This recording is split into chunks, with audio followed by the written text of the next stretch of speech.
Yes, it is, friends. Carlin on this Friday night at 800-919-3776, 800-919-ESPN. On Twitter, at Chris Carlin, by all means, check it out over there. And I've got so much to get through tonight. We will begin in just a moment with Adam Gase and why firing the head coach right now of the Jets does not make any sense at all. We will get into whether or not Sam Darnold is actually getting better. We will get into the Yankees as they prepare for the American League Division Series and where they really failed themselves in the last week of the season. And of course, we have the locks of incompetence in week 4. Now, if you have been paying attention, and my guess is you haven't, the locks of incompetence have performed reasonably well so far. The theory behind the locks of incompetence, in case you are unaware, everybody makes picks. Everybody gives you a breakdown and tells you all you need to know about these games, right? And what happens? Everybody's wrong, at least half the time. Well, I was wrong more than half the time. Probably, I would say, over the last 5 to 6 years, 65% of the time. So I stopped trying to figure out these games, and I pick 3 games every week, and I take an obscure fact from either side, and whatever is the most obscure and impressive fact to me decides who I'm picking. Guess what? I'm 6-3 so far. All of that on the way on this episode of Carlin. But first, we begin with the Jets last night. Firing Adam Gase doesn't make a damn bit of difference right now for the New York Jets. And frankly, it doesn't make any sense whatsoever. I get it. You are so sick and tired of Adam Gase. He's somebody that, frankly, from day one, you wanted no part of being here. And I can understand why after watching him in the division for 3 years prior. And I in no way am going to sit here and defend what he has done. But Adam Gase is in the list of Jets problems about number 5 or 6 right now. And the top 4 or 5 would be a lack of talent, a lack of more talent, injuries, and then a lack of talent. The Jets are not a good football team, and at some point, you have to accept what's on the field. It's not very good at all. Does anyone actually believe that by firing Adam Gase right now, it does any good for the rest of this season, other than make the fans feel better for a day or two? Does anything about their fortunes change for this year? No. Are they all of a sudden going to turn into a team that gets on a great run and goes to the playoffs? Absolutely not. What changes if you fire Adam Gase right now? I got news for you in case you didn't know. Adam Gase is not going to be the head coach of the Jets next season. But there is one reason not to fire him at the moment, and it's a pretty big one, and that's the quarterback. Do you want to go through a situation where you are adding another voice into the head of Sam Darnold after the last several years? Allow me to turn to Mike Tannenbaum, who made the most important point of all when it comes to Adam Gase and why the Jets just need to lay low a little bit longer here. My recommendation would be we have to be a little bit more patient. 45 seconds. I know that's not popular, but Adam Gase has only been there 20 games, and when he was hired, the referendum was, can he make Sam Darnold better? And if we go back to 2017, Sam Darnold had Clay Helton and T. Martin. In 2018, he had Todd Bowles and Jeremy Bates. Then Adam Gase came in with Dow Loggins. So I don't think, in my opinion, that's in Sam Darnold's best interest to have his 4th coordinator and head coach in such a short period of time. Now, 4 weeks from now, we could keep reevaluating it. We could talk about, is it 10? Sweeney, all the other speculation that may be out there. But if our singular focus is to say we may have a franchise quarterback, I would give it a little bit more time. Exactly. If you believe at all in Sam Darnold, that he could potentially be the guy, you need to just let things be. The last thing you need to do to throw at the kid is add more chaos and more voices in his head. That's a mistake. You do this now, it hurts the quarterback. And you truly have to find out the team is not good, but you see how badly the kid wants to win. If that run last night doesn't say it all, that was a first series touchdown run that just was Sam Darnold saying, screw it, I'm doing it myself if I'm not going to get any help. It was admirable. It doesn't mean that he's the answer for the long term, but this kid really, yeah, you could talk about what he hasn't had in terms of talent, but what you really need to focus on right now is him understanding the game moving forward. If you want to try to find out, what does firing Adam Gase do? Are you all of a sudden going to play better? Going to lose a chance at the #1 overall pick?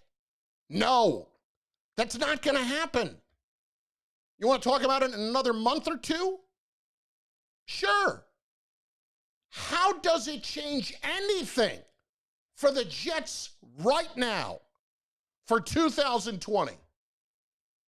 It changes absolutely nothing.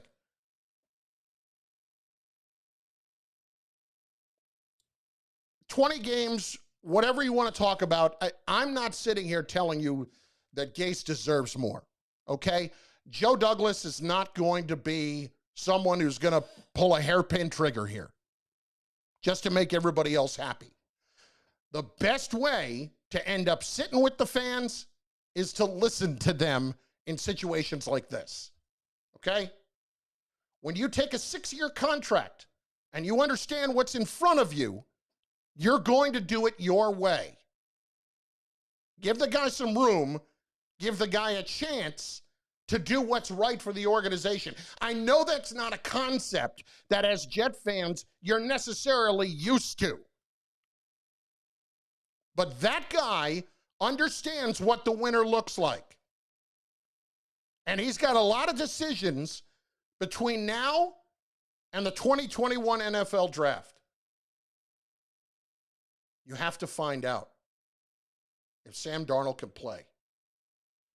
Let's call this what it is, okay? For Gase, was Gase handed a winning hand? No. No, Mike Maccagnan, with his drafts, set this organization back 4 years. He did. There's no getting around that. You go look at the drafts from 2015 to 2019, and outside of Jamal Adams, who's not even here anymore, you tell me where the winning players really are. There's a couple of them. Marcus May, Jordan Jenkins are still very firmly in the maybe column. Don't fire the head coach right now just because everybody wants red meat. Don't do that. Understand why they're not doing it.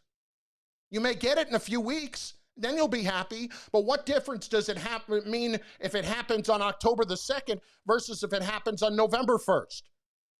Or December 31st. And don't tell me it's to just get it out in front of the coaching market.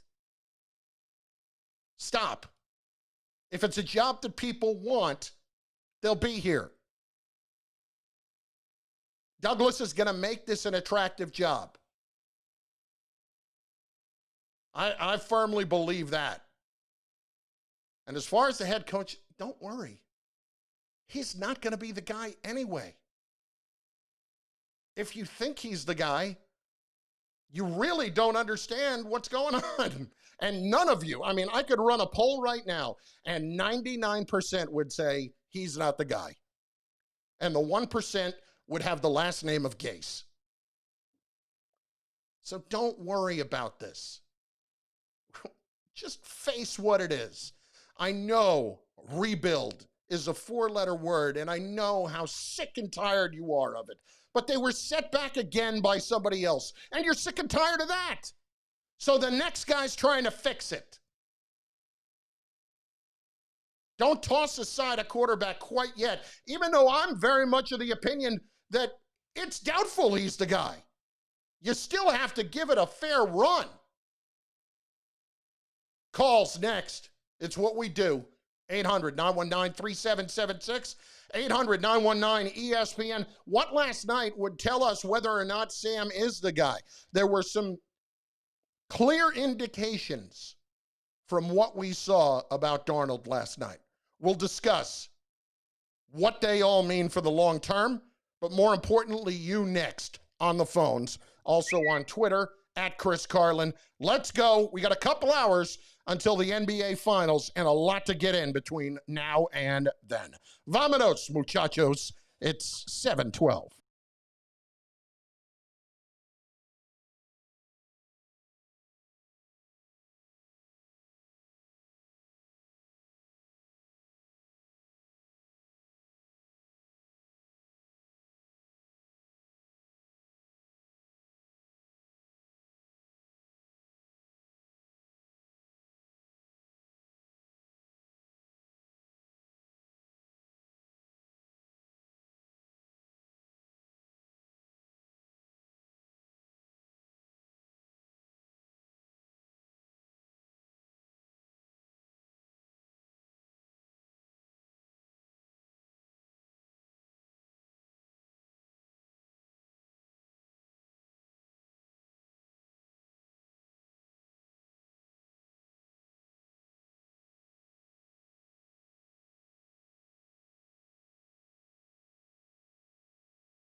Carlin, 98.7 ESPN, 800-919-3776. Let's hit the calls. We go right out the gate to Doug in Long Island. Doug, you're up first tonight on Carlin. What's going on, dude? How are you, sir? I'm great. How you doing? Good, good. Yeah, I agree with you. You know, I mean, it's such a, I've been through it with the Knicks, and you guys have. It's always just get rid of them. You have to be a little bit more analytical. That's why we're all sitting at home calling up pro hosts and professionals like you guys and letting the guys who run teams and own teams try to do the best. They're not trying to do the worst.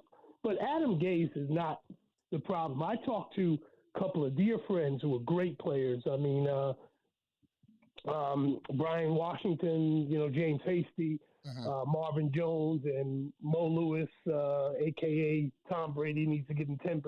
And they said, that's what I tell Mo. I call Mo. I said, has he sent you your 10%? Yeah, no He kidding. said, what are you talking about? I said, that 10% he owes you for knocking Drew Bledsoe out, getting him off the bench. He never sat down again, ever. Yeah. So, but I mean, those guys look at it and say, it's the defense really that is the issue. There are a lot of injuries, but the defense can be an issue. It's interesting that you bring that up. You know what's on my list here? 21 first downs, 6 for 12 on third down, 360 yards and 37 points. That was allowed against Brett Rippon, who, you forced some turnovers from because he made terrible throws, but a third-string quarterback put up 37 points on the Jets. Why isn't that getting more attention today? He looked good. He looked good for most of the game, Carlin. That's really because they didn't make it hard for him. Right. You got to put pressure on a guy like that because then you can make him fold early, and the Jets have an opportunity. I mean, actually, they played a pretty good game. I mean, I dare people here. You go ahead and release Sam Darnold and watch him shine somewhere in Denver or wherever else the hell it goes. I mean, you got to give guys time. I mean, going back to guys like Bradshaw and people need time. Everyone doesn't come in like the Mannings and just take over. I understand, but time isn't something that they get anymore. Thanks for the call, Doug, that you know that. Time is a luxury that most teams in the NFL don't have.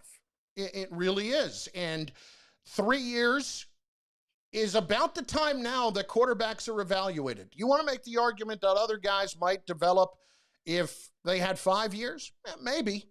Maybe that would happen, but it doesn't happen anymore. Teams can't afford to do that. They can't afford to run guys out there for 5 years and playing bad football. It's just asking for trouble, and it's not fair to your fan base. You have to find out. You have to know. Now, the batting average on these quarterbacks for everybody is really not good, and we've talked about that at length. It's 6 out of 38 over the last 9 years, I believe. So maybe it was 6 for 34 of the quarterbacks that are drafted in the first 2 rounds. Now, that doesn't include Russell Wilson because he was third round. But the point is, the guys that you really put a real high priority on to be your quarterback, it really hasn't worked out for those guys to end up being stars. Maybe with more time they would be. But they don't have that anymore. They don't have time.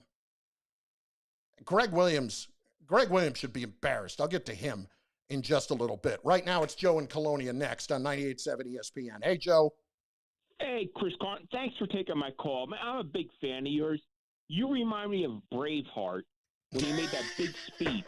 You listen, now hear me out. Don't hang up.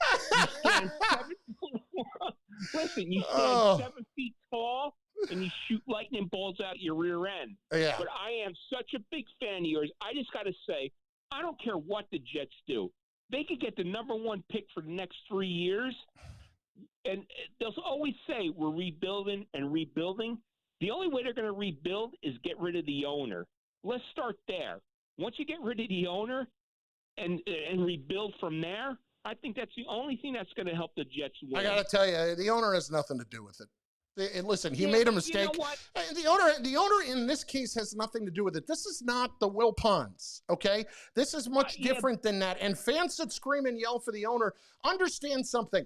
They have billions. They're going to do what they want to do. And if you want them to sell the team, they're not going to. I know they're not going to sell the team, but dude, if you have billions of dollars, get this team back. Wouldn't you want to be the owner to say, look, I was the owner of the Jets that won the Super Bowl? That's fine. That's fine. But it doesn't matter, Ken. Like, what matters is the guys that they hire, or Joe, I should say, and thanks for the call. What it really is, Joe, is more about the people that they put in place, the people they hire to do the job. Now, I'm here to tell you that this time they did the right thing, and you may not even realize it. Believe it or not, Adam Gase might have done the greatest thing you could ever want and hope for him to do. You could look back on this situation in 5 years and remember that Adam Gase made one of the great contributions to the New York Jets in leading to a championship. And that was getting Mike McCagnon fired and getting Joe Douglas in here. That could be the case. I mean, that's how much I believe in this guy. If so, I mean, you'll sign up to chip in and get Gase a ring in a few years if that's the case. They could take... What's the speech? They can take my spirit, but they'll never take my cheesesteak. Ken in Babylon next. Ken, what's going on? Chris, thanks for taking my call. You got it, big cat. Go back to the loudmouth days on SNY. So you know what's alarming is I've had people recently say I grew up with that. That's like last week. Okay, let's not turn this into it's 25 years ago like it's Johnny Carson. It was my teenage days, Chris. Oh my God! It feels like that to me. It was 10 years ago. I'm calling as one of, another discouraged Jets fan. I don't even know if discouraged is the right word for it. It's more just like emptiness. Like this must be what like Cleveland Brown fans felt like for however many years they dealt with their 0-16 team. But I agree with you on the Joe Douglas point. I'm a believer in Joe Douglas. Here's what I'll do. I want to challenge you on the Adam Gase thing and keeping him around at least for another few weeks. Sam, this season is now only about one thing. It's about figuring out if Sam Darnold is going to stick around as our quarterback or not. Right? Exactly. Would you agree with that? Yeah, absolutely. I mean, it's obvious that him and Gase do not have look what Matt LaFleur and Aaron Rodgers have in Green Bay. They look at the relationship they've worked out as head coach. Yeah, but they hated each other last year. They hated each other last year. Yeah, but they worked it out. They obviously had like a love-hate thing where they respected one another. They challenged one another. Like Sam and Gase don't have that. Like let's go back to that game last year when everyone was like, "Oh, is Sam turning his back on Gase right there?" Like Sam will say all the right things, like, "Oh, I love Adam, I love Gase," but they don't have it. Like Gase called a wheel route to Frank Gore last night. Okay, but if you're listen, I'm not arguing to keep Adam Gase for the long term. Don't get me wrong, but what is handing it over to Dowell Loggins going to do? And is that going to fix Adam? Is that going to fix Sam Darnold this year? No, I at least want some consistency for the guy. And by the way, I mean, Loggins looks exactly like Patton Oswalt, and I would trust Patton Oswalt more. Chris, what about Jim Bob Cooter? What about Jim Bob Cooter? That's a phrase right there, Ken. Wasn't he the coordinator in Detroit? Yeah, Ken, like that phrase, you just double dipped right there. Thanks for the call. What about Jim Bob Cooter? Wasn't he the coordinator in Detroit? You should be ashamed of yourself for even uttering that sentence or two sentences. What about Jim Bob Cooter? You just want a guy named Jim Bob Cooter running the show. That's all you want. Spike at Brooklyn next, or Jersey. What am I saying? Spike, what's going on? Hold on. Honey removed. Okay. Yeah. Here we go. First of all, I want to be serious, and then I'll go to my old nutty self. They kept telling us, I've been talking to you for a long time about COVID-19 and football. You remember the conversations. and you gave me figures nice Yeah. one night, and I appreciate it. I don't like what's going on. And there's this thing now it came up to hit the floor today, of course, the staff member, and this isn't the program to talk about it, but No. thoughts and prayers with everybody. Let's just be careful, please, because the second wave is coming, and if you don't see it, Well, I mean, Spike, in the NFL, they canceled the game. They pushed it back a few weeks, so they're doing the right thing there. And I'm not going to get into the other stuff, but yeah. No, I'm just talking in general. I don't like when you can't let your guard down. That's what I'm saying. In any form of life. No. And now I'll get back to my crazy self. So by the way, I sent you a tweet about that pink sport coat on Loudmouths. Remember that one? I wore that. I still have that pink sport coat. I wore that for Beat the Booth when I was the game show host. Yes. It's beautiful. Oh man, sport coat. you took a lot of flack. I remember. You look great in it. You look good. Pink I know makes I a big guy. Pink makes a big guy look thin. Okay, so here's what I come up with. I'm thinking about the Jets, and Canty made a remark. You know, I listen to the station all day, and Canty makes a remark about if Gaze is let go, maybe there'll be some accountability for the guys of slacking off. What I saw last night, I thought of you, and there was he made a couple of terrific plays, no question about it. Yep. And then he made rookie mistakes. It's his third year. You can't keep making rookie mistakes in your third year. It shows that something's lacking. Is it talent? Is it coaching? Probably a combination of the two. But boy, they are hot garbage. They are so bad. Look, they're a terrible football team, Spike, and thanks for the call. They are just absolutely terrible, and the talent is the biggest problem of all. It is absolutely atrocious. They're Charles Barkley terrible. I mean, they're really at the bottom. Why didn't he go for it on fourth down? Spike, I wish I had an answer for that, and thanks for the call. I really do, because that was absolutely brutal. I mean, you talk about bad decisions from the head coach, that's a terrible one. And he talked about the fact that he thought about it, but Sam Bad Shoulder doesn't want to go with the quarterback sneak. That's fine. You made a big stink about Frank Gore being here. Frank Gore can't get a half yard at that point. You get a half yard. There's 6 minutes left. You take more time off the clock at the very least. At the very least. Or maybe, God forbid, you score a touchdown. The last time I checked, that was actually the object of the game. Yet when they get in the red zone, I'll tell you what, Sam Ficken, maybe he'll get special teams player of the week because he had himself a night. Thank God.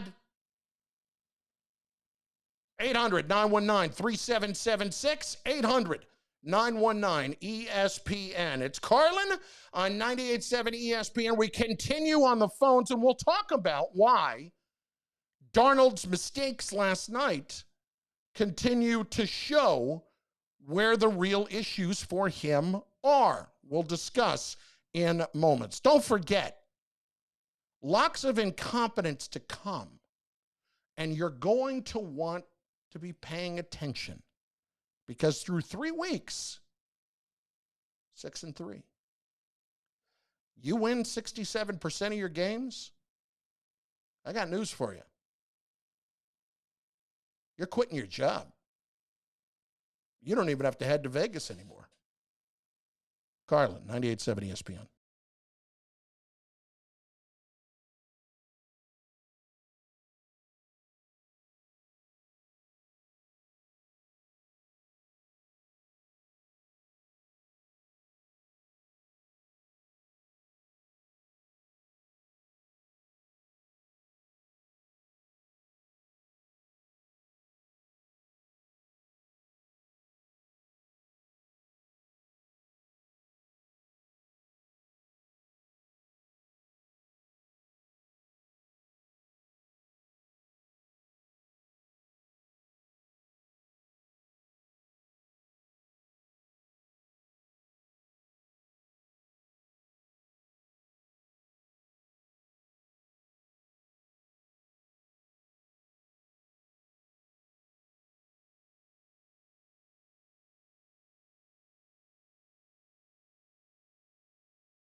ESPN, 800-919-3776.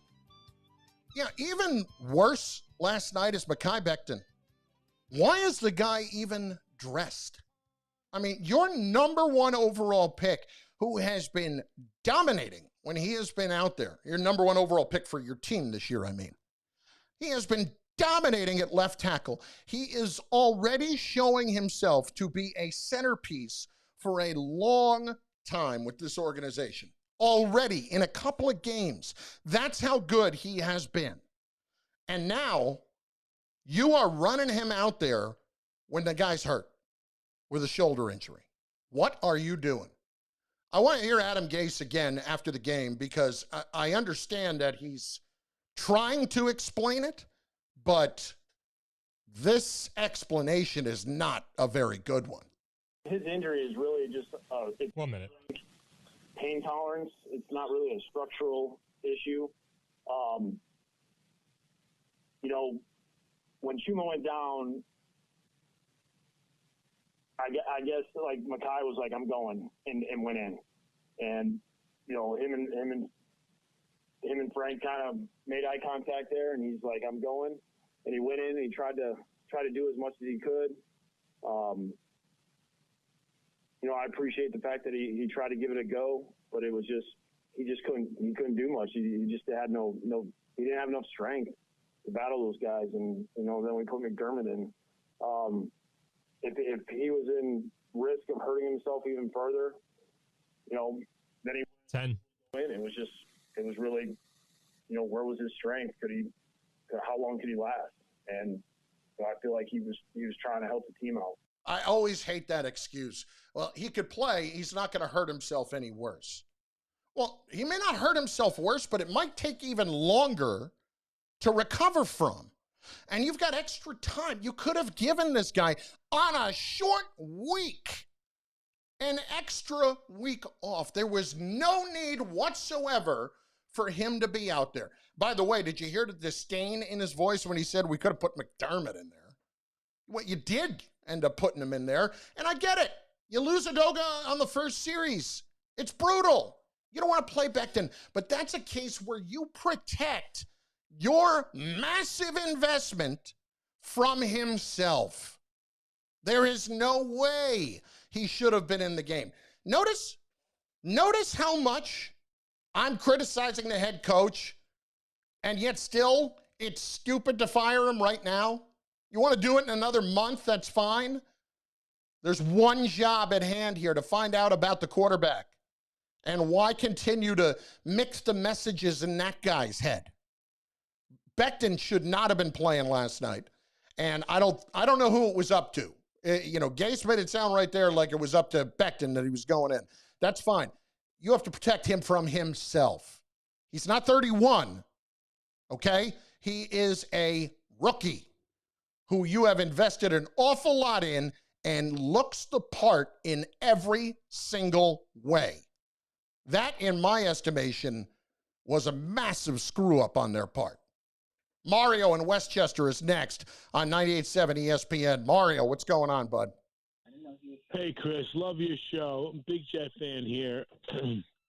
My question to you is, I'm a little torn between them. Let's say they have the first pick.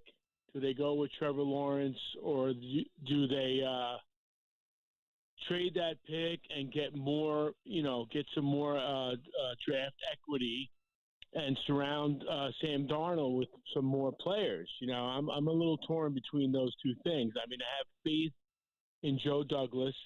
I think he will make the right decisions there, but I just want to know what you think about that. Well, I think it's a pretty simple decision to make. If you are in a position to have the number one overall pick, doesn't that mean you had a terrible season and the quarterback was really bad? Yeah, but the Jets just don't have enough pieces around him to really. No, I understand that. But if you have, look, the difference between Trevor Lawrence and Sam Darnold when it comes to their overall evaluation, you're going to hear this a lot as we get closer to the draft, especially if the Jets have the number one overall pick, but about the quarterbacks from the last few years. It's massive. It's massive. This is a Yeah. can't-miss guy. And if you have a can't-miss guy and you trade that away, you better get a Herschel Walker-type deal to build a championship. You better. Right. And those deals don't exist anymore. That. So that I don't know that I can do that. And by the way, the Jets already have more draft picks coming to them by the way of the Seattle deal. So that's exactly what I was going to say. I agree with you because they do have they have draft picks now. They have money. So they could, I would lean towards Trevor Lawrence, I think. And then you could surround him probably because they're building. Joe Douglas knows what he's doing. He's gonna, you know, he has picks, he has money, so they'll be able to build around him instead, and use Sam Darnold either as another trade to acquire more picks or more players or whatever. So I think you're right, Chris. Yeah, I don't know how much you're going to be able to get for Sam, and thanks for the call. I think that you have to figure out, first of all, you're not going to pick up his option for the 5th year. That's going to be issue 1, which you're clearly not going to do. Issue 2 is going to be, can you go and get a 3rd-round pick for Sam Darnold somewhere? I don't know the answer to that. If you can, great. But I'm not counting on it. We're a long way from there, but I keep getting asked that question. There's a very simple answer. If the Jets have the number 1 overall pick, unless Sam, you know, with this shoulder right now, as Gase has said, everything's kind of on the table. If Sam's out for the year, then it's a slight little bit different, and you get the number 1 overall pick. If you get the number 1 overall pick and Sam is playing, that means you were a terrible team, and the quarterback probably played a pretty big role in it. And let's talk for a minute about Darnold from last night, okay? Because I think we have to be realistic when evaluating whether or not he's getting better. And as we talked about quite a bit last week, you always see those lightning plays from Sam Darnold. You always see those amazing plays. And the problem is they are few and far between. They don't come consistently. You know, that run for a touchdown, boy, that was gutty. The fact that the kid goes out there, gets hurt, hurts his shoulder, misses what, a series and a half? No, I'm back out there. I'm playing. Let's go. You love everything about him. He wants it so badly. But the sacks, the mistakes that he makes, they're just mind-boggling at this point. We're so far along in his career that even with no guys around him, he may be trying to make things happen, but he has to already be able to understand the difference between doing that in a wise way and doing that in an incredibly dumb way. And understanding that when you're throwing into triple coverage, that's not trying to make something happen. You have to calculate odds, and your odds are not good. Asking a guy like Cager to go and make a play against 3 defenders, what are we doing? He's not Megatron. He's not. Lawrence Cager is not going to be able to go and make that catch. So when you do that stuff, it makes me think the development is not there. It makes me think you're not getting better. I'm more interested in the mistakes that are not being made anymore versus the great plays that are getting made. Because usually when you stop the mistakes, when you cut down on those mistakes, you're in position to make better plays. It's one that leads to the other. We're not seeing it. That's just fact. Carlin, 800-919-3776. We're going to spend some time on the Yankees and some major issues they have facing them here with the Rays beginning on Monday. Right now, we step aside. We urge you to be a part of the program here until 9 o'clock tonight. NBA Finals coming your way then, but there's so much for me and you to do between now and then. 746, 98.7 ESPN.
I'll tell you what else is aggravating. You know, we're discussing how, you know, Greg Williams, God's gift to coordinating defenses.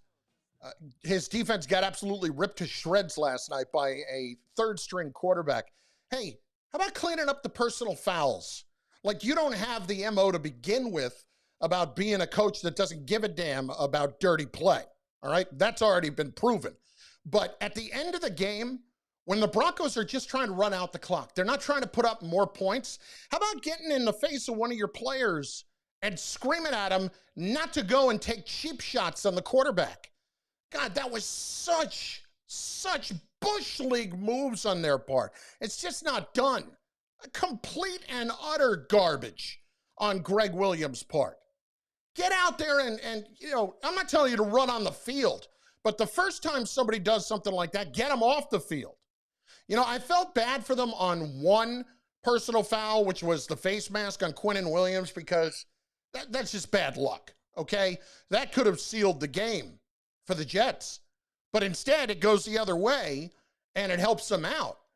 Right now, though, when I look at it, I think that you have to just be beside yourself when you make mistakes like that. That's sickening. Come on, dude. You got to be better than that. I tell you, I've had enough with Greg Williams. I really have. Like, you want to fire Adam Gase and hand it over to Greg Williams because he's fiery and because of that stuff? Please. Please, stop. Stop. Jim in Westbury is next on 98.7 ESPN. Jim, what's going on? Hey, how are you? Good. Listen, I have the perfect solution to all of this, because this guy opens his mouth every year, and I've been swearing to God all my life, and I've been waiting for the Jets to do something, you know, all my life. I'm 51 years old. So guess who I'm going with here? I don't know who the oldest coach in the NFL is, but listen, if Broadway Joe knows everything that's wrong with the Jets, hire Broadway Joe. Give him a shot. Come on, Jim. I know it's a joke. Jim, you know what I mean? I know that, and Greg Williams is just a piece of garbage. But I'm not going to say that about the man. Thanks for the call, and you know, go knock back a couple of more shots. It's Friday night, for Pete's sake. But honestly, Greg Williams with that stuff, that's just as that's just such cheap garbage. Honestly, you think you're a tough guy because you can deliver cheap shots? Because your team delivers cheap shots? Stop it. You knew, like anybody else, that they were trying to run out the clock. It's amateur. Amateur. Marvin in the Bronx. Marvin, what's going on? Hey, Chris, let me tell you something. Keep that knife and fork down, because I feel right now like I felt in 1971, a week before the Ali Frazier fight. I was a big Muhammad Ali fan. Tell the Devil Ray, tell Tampa to bring it on. The Yankees are ready. I'm ready for this one. It's going to be, I'll tell you, it's going to be entertaining. And I love the fact that really for the first time since Yankees-Red Sox in the middle of last decade, you have a playoff series with two teams that can't stand each other. Now, you know 2004 didn't happen because I was in Iraq getting shot at. So to me, that didn't happen. You know I watched all the games. But I'm going to tell this, Chris. Yeah. You know, I'm going to talk this bet up between me and you, because you and I go way back. And I say it'll be a pleasure not to pay it, and it'll be a pleasure to pay it, because you're such a great guy. And you really boost me up and make me feel like I'm really a good caller. But I'm going to tell you something. I'm ready for this. My wife's a Yankee hater. Bring it on. You know, I'm not actively. I have to be honest, Marvin. I'm not as much of a Yankee hater as I used to be. I'm just kind of more indifferent to it, but I pay more attention because they're always interesting, and frankly, they're good for business for me. So yes, I pay attention more to it, and I do the podcast on it because, you know, a lot of times during the regular season, I'm on up against a Yankee game, so I get a chance to really talk about them, because if you care about the Yankees, a lot of times when you're listening to me, you're probably watching the game more intently instead. See, I'm not in '94. Those people that became Yankee fans after 1994, they were spoiled. I became a Yankee fan in 1964, and I went through what called the Depression. It was 12 years, so Yankees are special to me. You know, George Steinbrenner asked me I met him one time. He asked me how long I've been a Yankee fan. I said before they had blacks, and I bleed pinstripes. Marvin, thanks for the call, man, and we will have some fun next week. Make sure you check in with me next week, because it's going to be very, very entertaining. I got some thoughts on the Yankees and this series coming up in a few moments, and where they really failed themselves this week. And also, what happened earlier today is why this entire season for Major League Baseball is garbage. Carlin, 98.7 ESPN. This clear. True.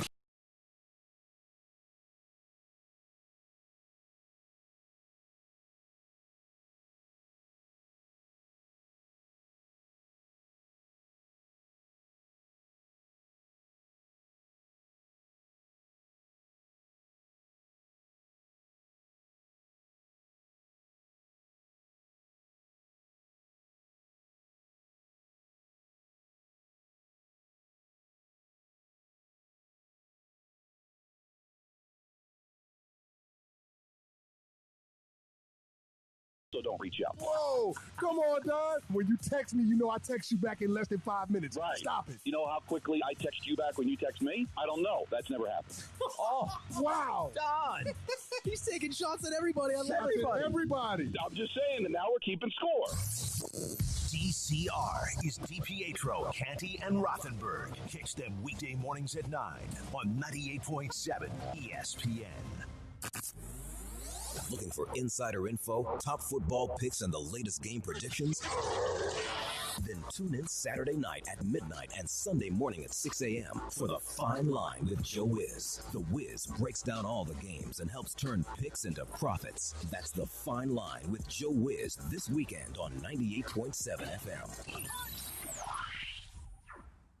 The Max Kellerman Show. Everything Kyrie says is almost always ego protection. He wants you to know LeBron's not the boss of me. I should have been taking that last shot. But on this team, KD, who's a little closer to age than Kyrie, and who's teamed up with him, the two of them went willingly to team up together. We're together, right? We're co-captains here. It's us against, everyone else. So it could be me or it could be you, KD. But with LeBron, very much LeBron's team, he's not the boss of me. He shouldn't have been taking all those shots. The Max Kellerman Show. Weekdays at 2 p.m. on 98.7 ESPN. What up, Jet fans? It's Keyshawn Johnson, and this is your home for New York Jets football. This is 98.7 ESPN. WEPN FM, New York. This is SportsCenter. Hello there.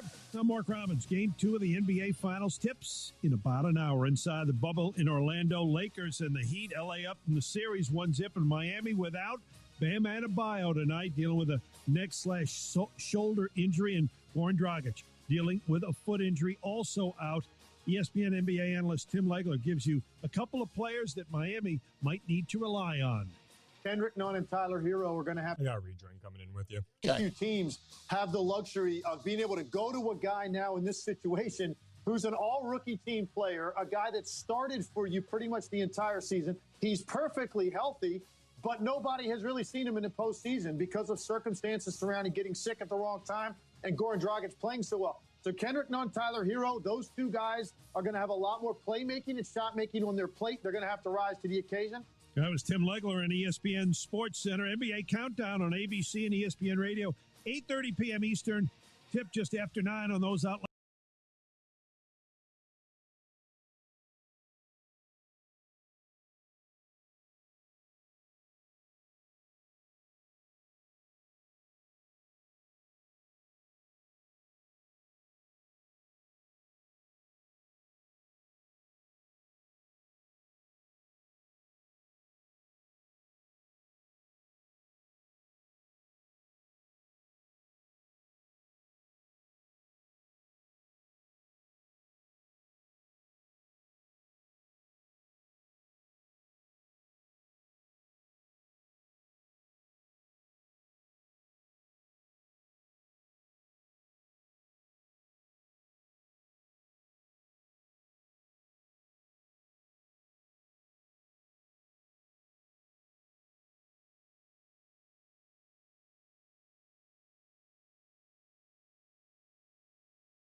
Carlin, 98.7 ESPN, 800-919-3776. So annoyed earlier today. You know, if you have listened to the show throughout the course of the summer, you understand that I was never a fan of the way the baseball season is structured. I hated the idea of a 60-game season just from the standpoint of treating a championship with the same weight for this 60-game season as every other world championship has gotten. Now, if you want to play a 60-game season and go through all these playoffs and, you know, hand out the Jackie Robinson Cup and just recognizing that it's a different year, that's great. But there's been a significant devaluing of the World Series trophy. It started with Rob Manfred calling it a hunk of metal, which was a huge mistake.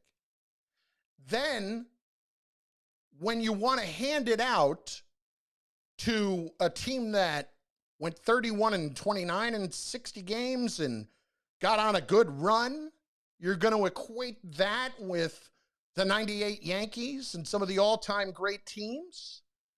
That's tough to take. And then you won't even strip it from the team that cheated thoroughly in 2017. So all the way around, you're proving that the trophy just doesn't have that much significance for you, Rob Manfred. And now earlier today, what happened? Something that I told you would happen back when this was all being kicked around in July. Early July, before they even got back to camp, what did I say? I said, go watch the Marlins win the World Series. Well, what happened today?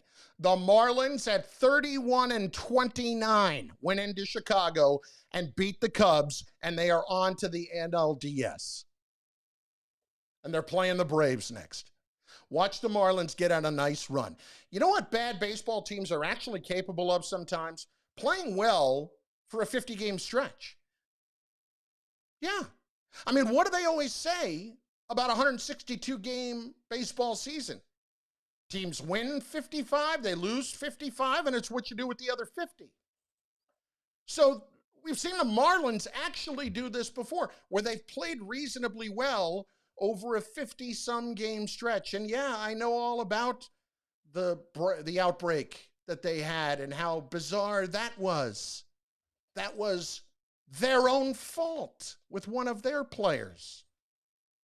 And I'm supposed to laud them for that. No, I am not getting fired up over an average baseball team that now has a chance to go even further and be a great story. You know what's a great story to me? Having the best teams go play for a championship and not having, you know, Cinderella's fine in the first round, second round, even the third round of the NCAA tournament. But what happens when Illinois-Chicago gets to the Final Four? What happens when George Mason gets to the Final Four? They get the doors blown off, okay? It's an amazing story, a great run. Everybody loves it. That's fantastic. They're not one of the best teams. They got onto a good run. So now I'm supposed to celebrate over the Marlins? The Marlins winning today is among the worst things that could happen for baseball. It is. And the Marlins continuing to win would be even worse. And now, what am I going to do? I root for chaos. I want to blow the whole damn thing up. Remember the Joker in The Dark Knight? The description? Some men just want to see the world burn. Well, given what's going on this year, I want to torch the place when it comes to Major League Baseball. Let the Marlins go win, I'll tell you. The Marlins and the A's in the World Series. You tell me then that the season was worth it. I'll be over in the corner breaking down Winnipeg's NHL draft haul when it's the Marlins and the A's. or the Marlins and the Rays. The Battle of South Florida. Stop it. Oh, my God. The Marlins. The Marlins. This is why a 60-game season, treating that championship trophy the same way as a champion who won 162 games or went through a 162-game season, and the gauntlet that presents over a 6-month period the same way as a full-on embarrassment. And I know what a challenge it's been during COVID. I understand that. It's still not the same thing. It's an embarrassment. It's outrageous. And here they are. And now I'm jumping on board. Let's sink the whole damn sport. Because in that instance, they're getting what they deserve. Turn it into something else. Turn it into something that would have celebrated equality in our country and continued to honor Jackie Robinson and his contributions and all of the other African-American baseball players early on, the Larry Dobies, guys like that. You know, name it after Buck O'Neil this year. How about that? Name the trophy after Buck O'Neil for a year. It would be nice. It's a great way to really turn a negative of what's been going on in our country into a sign of progress. But no. Rob Manfred really is turning it into a hunk of metal. He's doing his damnedest to do that. 800-919-3776. Richard is in Manhattan. Hello, Richard.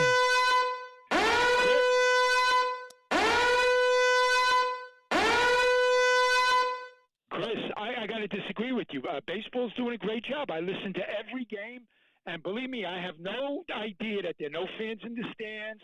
I have no idea. No, Richard, my big problem is the Marlins, Richard. That's my big problem. Because I think it's great. I look at the statistics in the newspaper and follow everything.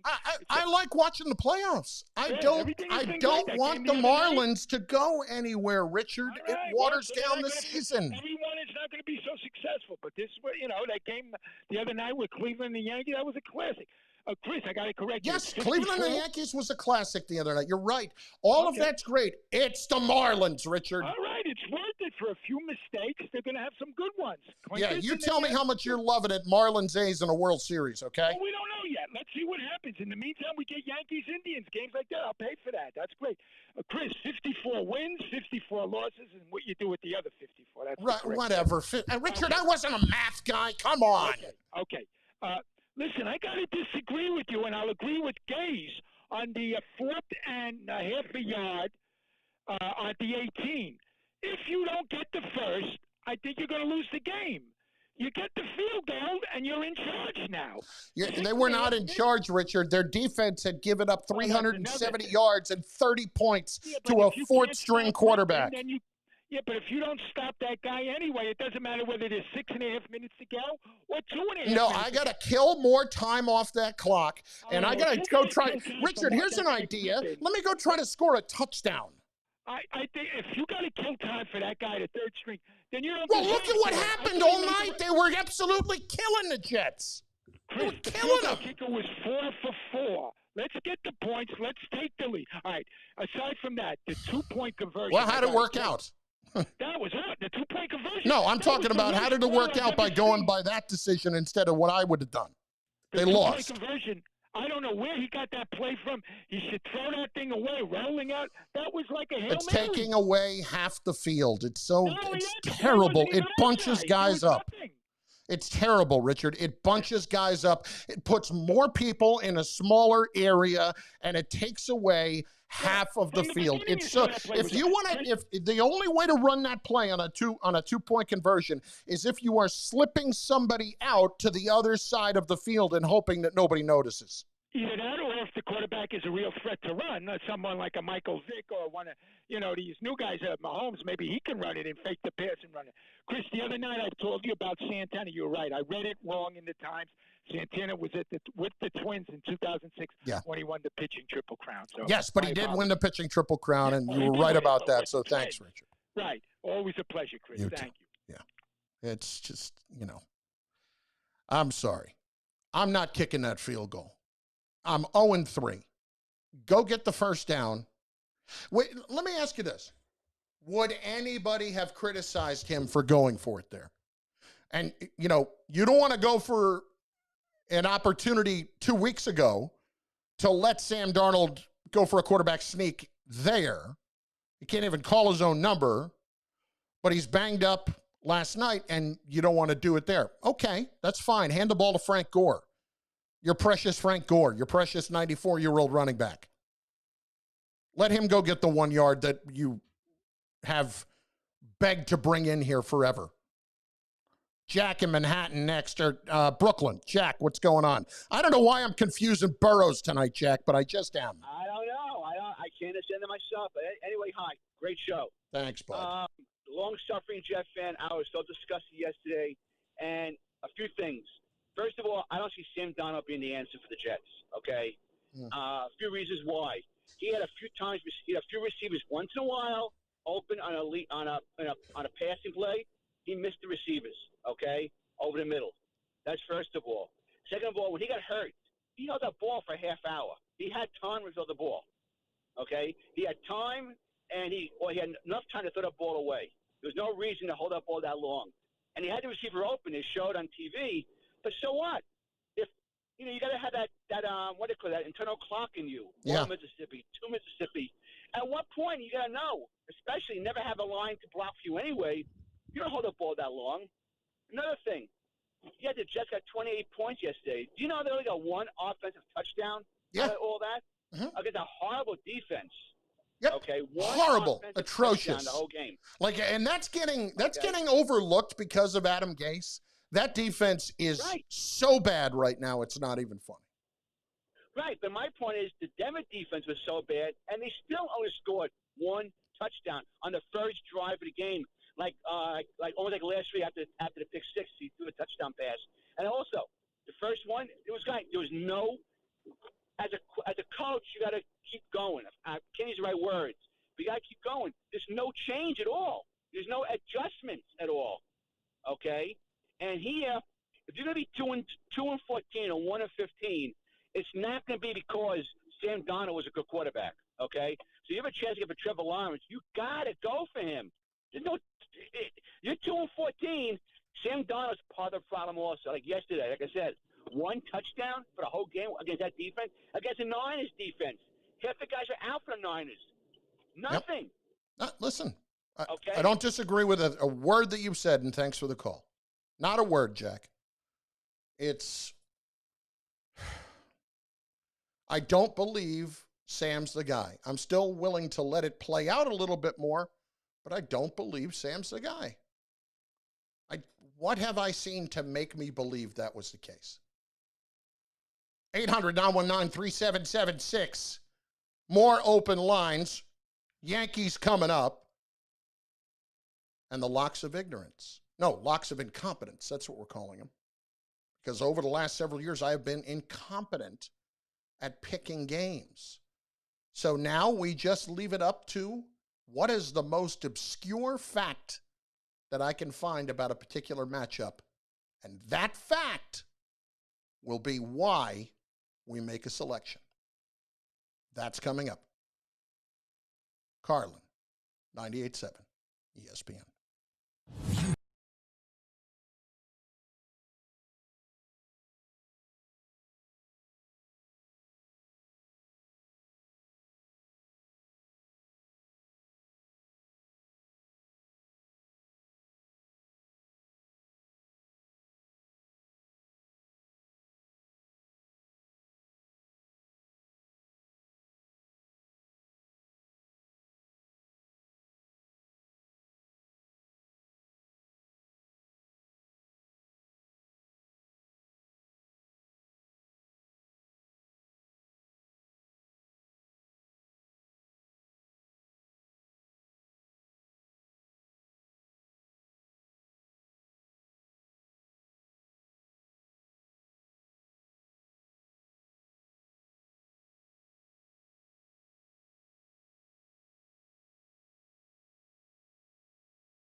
Don't miss the Michael K. Show, weekdays at 3 on 98.7 ESPN. This is DiPietro, Canty, and Rothenberg.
Carlin, 98.7 ESPN, 800-919-3776. Right around the corner, locks of incompetence. I want to spend a few minutes here on Yankees-Rays, which gets going on Monday night. Now, first of all, my apologies. We did not have a post-game after the game the other night because it was so late. And when we get so late at the station, you know, we can only do so much. So when you have a 4-hour and 50-minute game, if you were like me, you probably wanted to go to sleep anyway, but that's why you listened to Savages in the Box the next morning, because you got everything that you needed. And let me tell you something, you need to start listening because it is doing well. I am digging doing this podcast every night, especially during the playoffs, and looking at the numbers, so are you. I'm excited that you guys are listening, and please check it out, and by all means, go subscribe, rate, and review. I want to know what you think. It is everything you need to know about the Yankees in 20 minutes, and it's especially fun here during the playoffs. So subscribe to Carlin wherever you get your podcasts, and you will get Savages in the Box every morning. Now, shame on Aaron Boone and the Yankees for the last week of the year. You had an opportunity after you clinched, even though you're still trying to clinch the number 2 spot in the American League East, to figure out not who you could trust, but who else you could trust. And they didn't do that. We talked about this a week and a half ago. You needed to be able to know that you're going to be able to go elsewhere besides Chapman, Britton, and Chad Green. You now have potentially 5 games in 5 days next week. You're going to have all hands on deck. You're going to potentially have Jordan Montgomery, probably making a start. Or, you know, if all went well, Freudian slip there. If all went well for J. Happ, then you could have Davy Garcia in game 4 if you wanted to. And then bring back Cole in game 5. But the bullpen is the real concern. And nobody is in the trust tree there in the nest outside of those 3 guys. And Adam Ottavino has to be. If he's not, why is he here? You know, they went out and gave him what they gave him in the free agent market, gave him a good amount of money to be somebody they could really rely on. What happened to the guy that could, you know, strike out Babe Ruth 10 times out of 10? I mean, for Pete's sake, he's got to figure out how to get better. How about just handling Randy Arozarena? Arozarena? Brasso, those guys. Just get them out, Adam. But outside of him, you are going to need Jonathan Holder and Luis Sessa and Jonathan Loaizaga. And if it's Montgomery to give you long innings in the pen, whatever it is, you have to at least be able to turn to 1 or 2 of them and know that you can rely on them. You can't afford to have a Jay Watasic in this bullpen right now. And you're treating half your bullpen like that's what they are, mop-up guys. No. They found themselves in a terrible spot the other night, and frankly, were very fortunate to win the game. Now, they showed resilience, and that was impressive, but had the Yankees lost the game the other night, they would have been in big trouble for Game 3. And I don't know that they would have won it unless they got an absolute gem from Happ. So now going into this series against the Rays, who you lost 8 out of 10 to during the year, you all of a sudden only trust 3 guys? That's got to change. You know, and I'm sure what's going on here the next few days is during these workouts, guys are throwing side sessions. They're taking a long, hard look at Sessa and Ottavino and Loaizaga and trying to figure out where they're going to best fit in this series and the guys that they're going to have success against. Now, let's just put into context this situation with the Rays a little bit from a mental standpoint. The Yankees were owned by the Rays this year. We know this. The Yankees know it. You've heard that promo run a couple times with Michael talking about that and the Rays kind of owning that bunch of guys throwing 98 and all that stuff. And Stanton saying, look, hats and T-shirts, good for them. It's entertaining because these two teams hate each other as much as they do.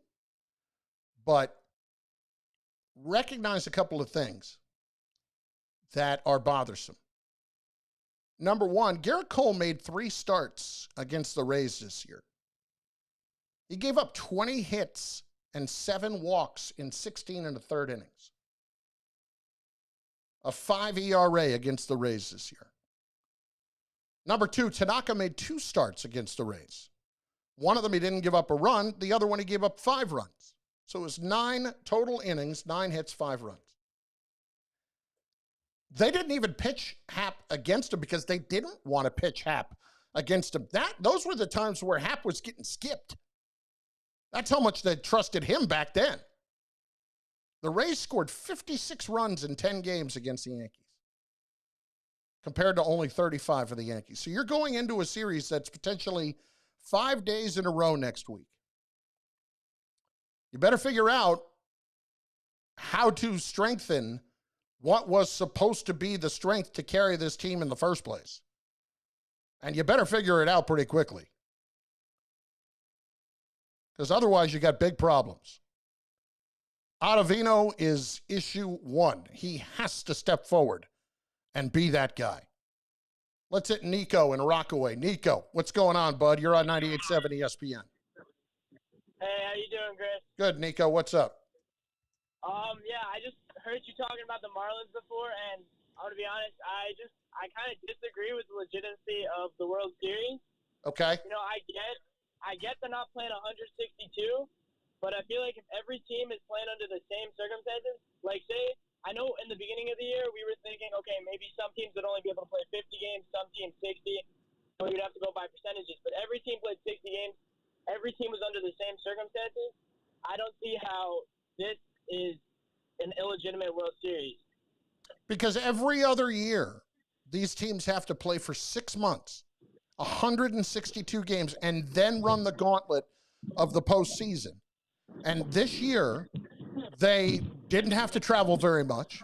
They stayed in one general area, the East Coast, Central Time Zone, West Coast. They played 60 games.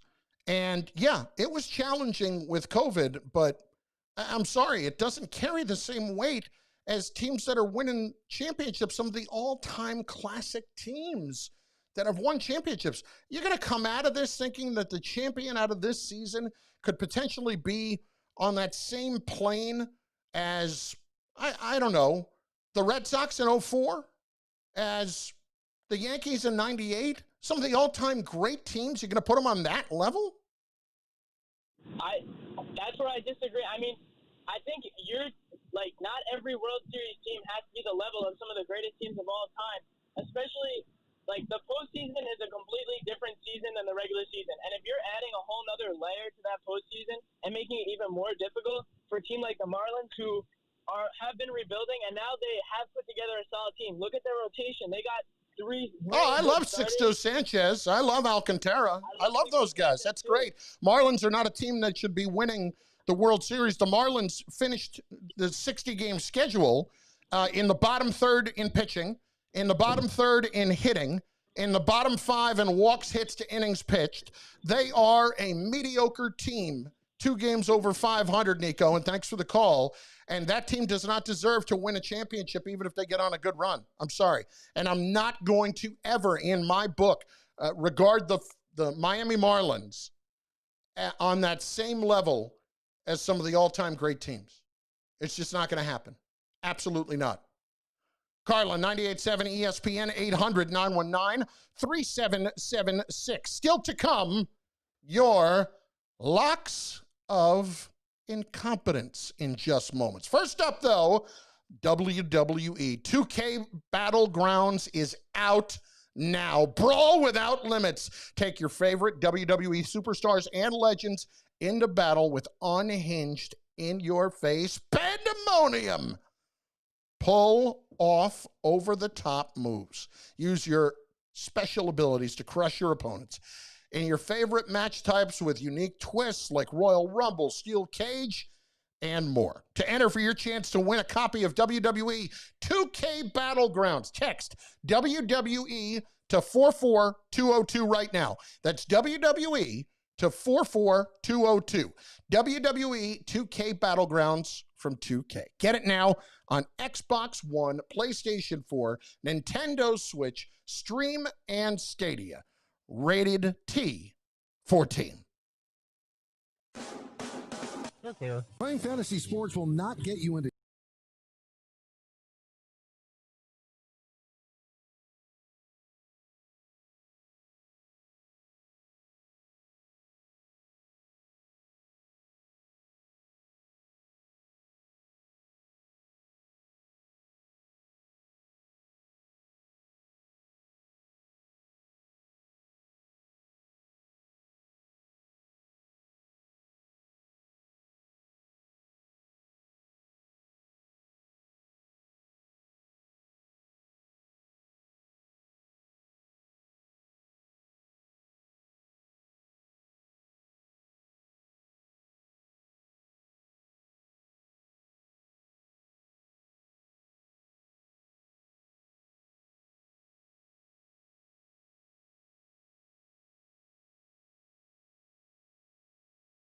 This is Bart and Hahn. And the next break has your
Right now, it is time for the locks of incompetence. Now, real quick, if I just explain this once again, if you're new to the locks of incompetence, it's week 4.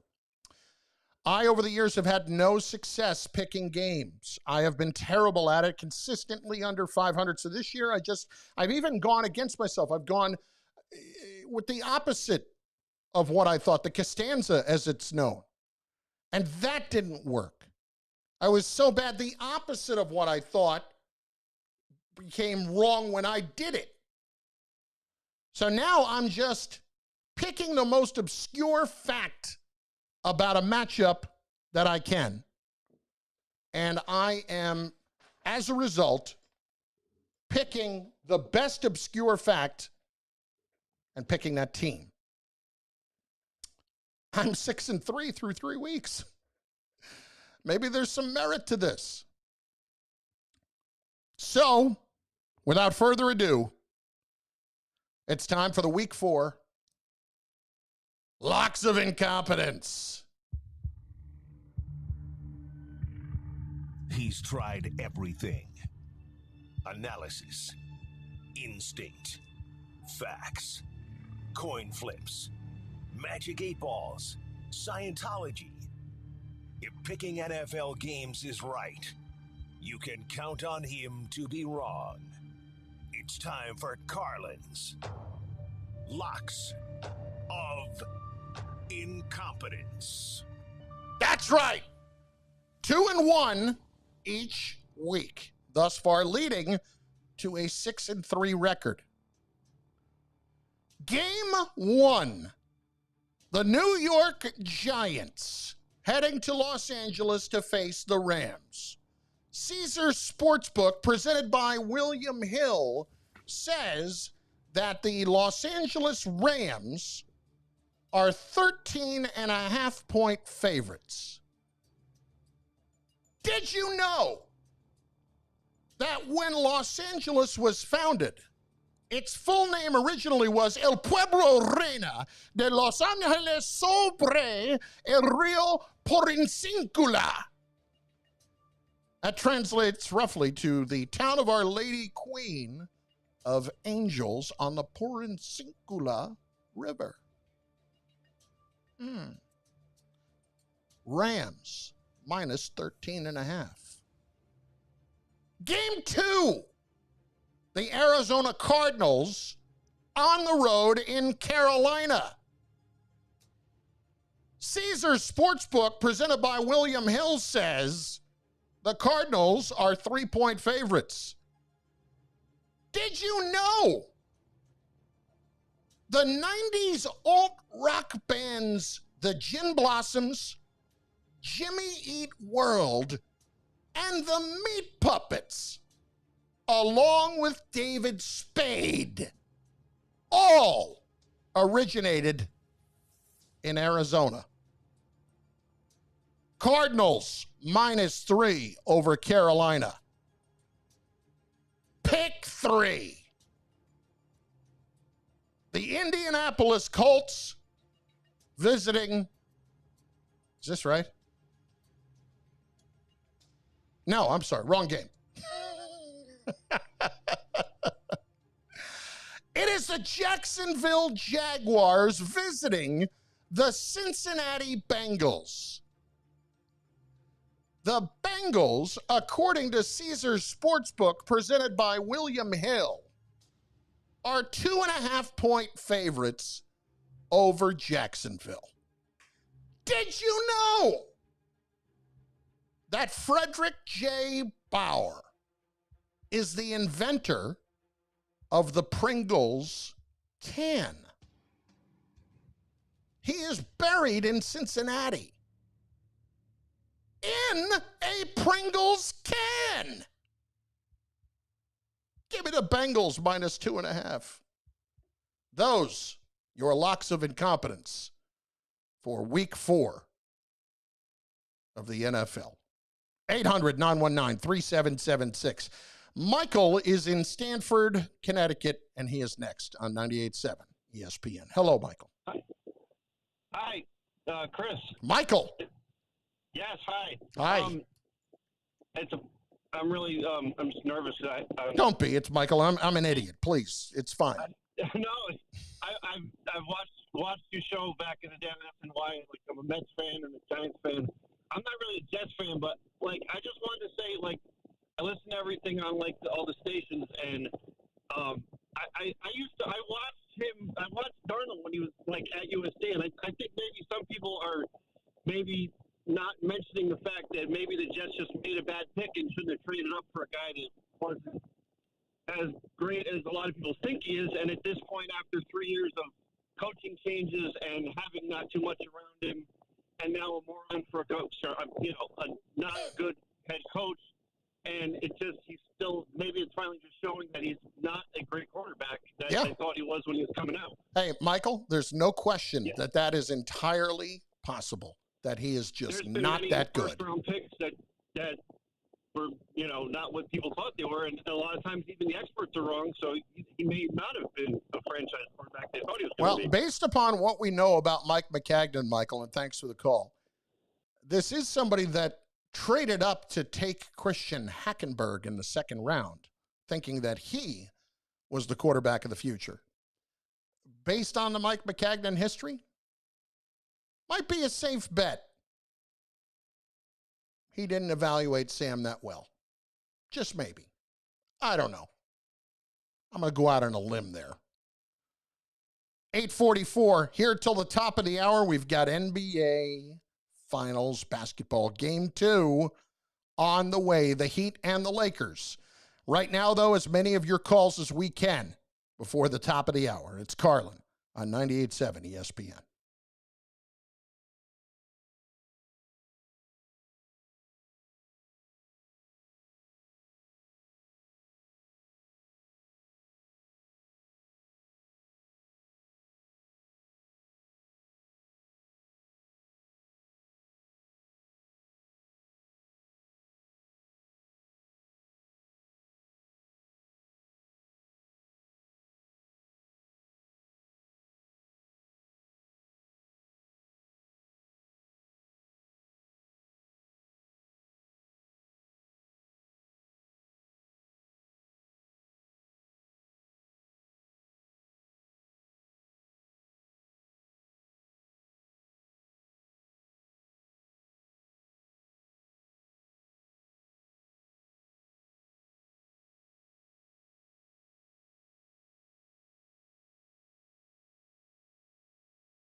calls. Carlin, 98.7 ESPN, 800-919-3776. John is in Wayne, New Jersey.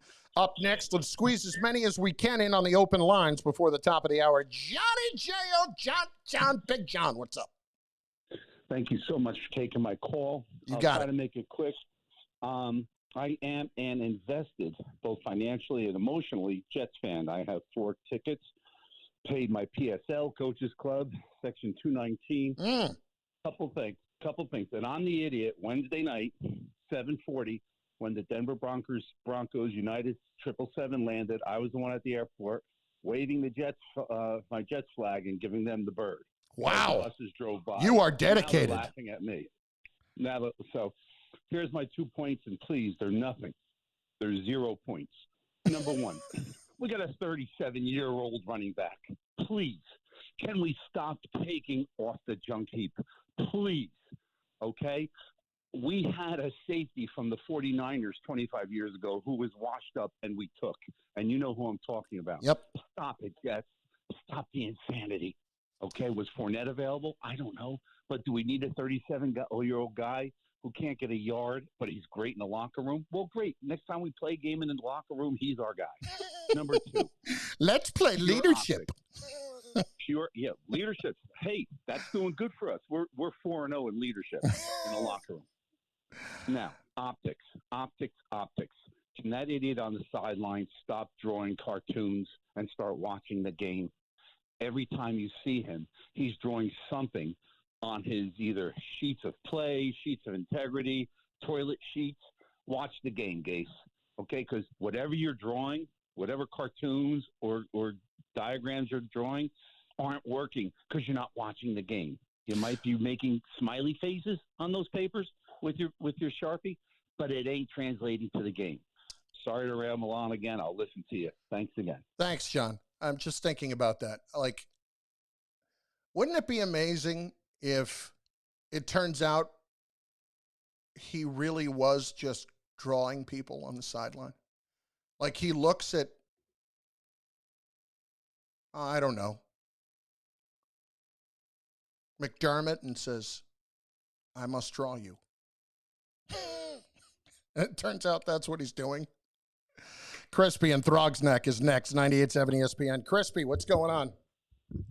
Chris, I was thinking about some of these staggering NBA Finals numbers and what could possibly be the source of the low ratings. And I have come up with a premise, but before I just say that really quickly, I hate the wild card format just as much as you do because of the 2 games.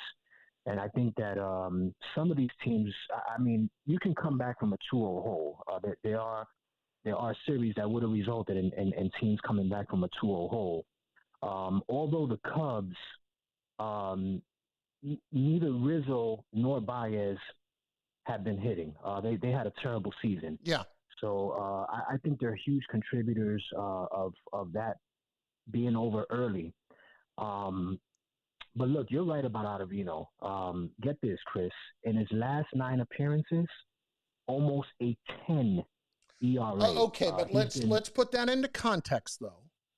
He had the atrocious night in Buffalo where he gave up the 6 runs, and that's one of those appearances. Now, look, I'm not going to try to sell you that he's been great, but that vastly skews those numbers.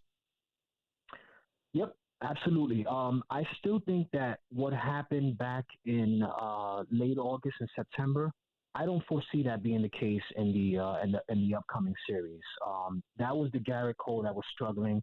I think he gave up 4 earned runs in 5 innings in that series, and Montgomery got hammered as well. So I don't foresee but that being the in case. none of the 3 games against Tampa did he pitch particularly well. Now, granted, it is a different Cole. You're right, but he did not pitch well in any of those 3 games. Yep. I still don't think that Tampa has the depth. I don't think they have the depth in their bullpen. They don't even have a closer. I don't even know who their closer is. I think it's I don't know who their closer is, and they don't really have depth in their bullpen. And I think they're going to match up Ian Snell with Cole in Game 1. If Cole can win that game, I think the Yankees are it's not the same Yankees team, and I think that they struggle in depth. And I want to say really quickly, Chris, and I'm sorry that I don't let you weigh in on what I just said there, but the NBA Finals, what the NBA Finals is missing is they're missing the buildup. That's what they're missing. You look at these two cities in Los Angeles and Miami. First of all, the Staples Center would have been lit. The Staples Center would have been lit. You would have had a pregame concert. You would have had hundreds of fans outside. You would have had an outdoor panel. And you would have had LeBron James returning to Miami, returning to the American Airlines Arena for Game 3. Yeah, there would have been a lot more electricity to it, absolutely. And I appreciate the call, Crispy. I think you're 100% right about that. You know, when it comes to the ratings with the NBA right now, I'm looking at a couple of different things. I think that I don't buy that politically that's playing a big role. I think it has more to do with a few different things. I think the fact that politics the way they are in this country right now, a lot of people are watching politics leading up to the election. You also have a lot of baseball going on. You have a lot of different things going on. I'm not going to try to make excuses. I can't sit here and tell you I know the reasons why the NBA numbers have been down the way they are, but I will say there is a lack of incredible energy just in terms of the fans in the building. We've had some great games. That game the other night was a blowout. Let's see if it gets better, and let's see if the numbers improve here. Kenny and Kearney next. Kenny, what's going on? Hey, what's up, Chris? How you doing, big cat? Yeah, I just wanted to say, I think you're definitely right on Darnold. I don't think he's going to be a stud. And my thing is, in the last 20 years, when's the last time a good quarterback came out of USC? And I always think that part of it, though, is played out. I don't buy into that stuff so much. If you're good, you're good. I call half the game. I got home after work, and I call half the game. And I was just watching Darnold the whole game, and it seems like he just stares at one receiver, and he's lucky that he wasn't playing a better defense, or they would have picked him off. Like the Broncos almost picked him off like 3 times, but I guess that better defense would have took him to town. Well, here's what we know. Look, Sam didn't have a great night. Sam doesn't have a ton to work with. He wasn't god awful, but my problem is the mistakes that do happen, Kenny, tend to be the same mistakes. They don't seem to be getting much better. And I don't want to worry as much about a quarterback making great plays consistently. I just want a quarterback to be consistent, period. And we see flashes of Sam being unbelievable. I think the play that he made against the Colts last week for their first touchdown, and their only touchdown, was the best play that he's made of his career. And then last night he goes for that incredible run. But you don't see that kind of stuff consistently all the time. What I'd rather see is the mistakes get cut down on, and that will lead to better consistency. Yeah, you're right. Thanks for the call, Kenny. I appreciate it. And it's a frustrating proposition right now, to be sure. All the way around, they are incredibly difficult to watch. I don't know how you're supposed to know the answer about whether or not he's getting better. But I will say that if you're going to fire the coach right now, it doesn't help him. It doesn't. You want another month? That's fine. I need some consistency for the people that he's working with. Maybe that tells you a little bit more too. I can go on for days about Adam Gase and whether or not he's developed quarterbacks, which he really hasn't. If I fire Gase right now, what does it accomplish other than throw some meat to the lions for a few days? Going to make you feel better? That's great. Not going to change anything about the fortunes of this team, and it might end up hurting them with Darnold more than anything else. All right, that does it for me. Game 2 NBA Finals up next, Heat and the Lakers. Great job by Jacob Perry and the backbone of the show, Joel Pollack. See you Monday. Hey, this This is Sam Darnold. All good. Did I not hit it right? Me every week on the Michael K. Show, all season long. I thought it was 9 o'clock straight up. Huh? I thought I was hitting at 9 o'clock straight up. I sent you a text message that it wasn't, but it's all good. Oh, I'm sorry. Hey, it's Dave Roth. We're all good. No worries. Tomorrow morning at 9 o'clock right here on 98.7 ESPN. We'll discuss Week 4 of the NFL, including the locals, yes, the Jets and the Giants. We'll preview the Yankees.